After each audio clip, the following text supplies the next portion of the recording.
Hi friends, ஆடி ஒன்றுனாலே நம்மளுக்கு ஞாபகம் வர்றதே தேங்காய் சுடுறது தாங்க ஞாபகத்து வரும்.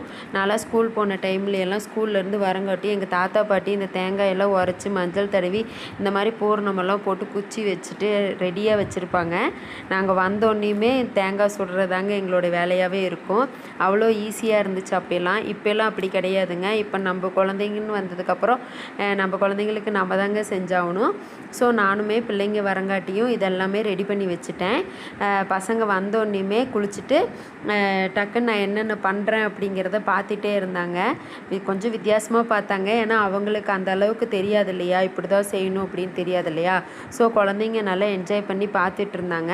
அதுக்கப்புறம் எல்லாம் பாருங்கள், ரெண்டு குழந்தைங்களுக்கு ரெண்டுமே ரெடி பண்ணி தேங்காய் சுட ஆரம்பிச்சிட்டேங்க. அப்போல்லாம் நம்ம பந்தல் போட்டு இந்த மாதிரி எரித்து தேங்காய் சுடுவோம். இப்போல்லாம் அப்படி இல்லைங்க, எல்லாருமே வீட்லேயே சுட்டுக்கிறாங்க. நான் கோயிலில் போய் வச்சு விநாயகருக்கு வச்சு படைச்சிட்டு தாங்க வந்து சாமி கும்பிடுவோம்.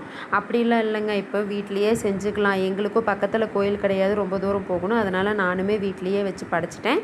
வீட்லேயும் விளக்கு பற்ற வச்சு தேங்காய் சுட்டு முடிச்சுட்டு சாமியெல்லாம் கும்பிட்டு தேங்காய்க்கும் காமிச்சிட்டு நாங்கள் வந்து தேங்காய் உடைக்க ஆரம்பிச்சிட்டோங்க.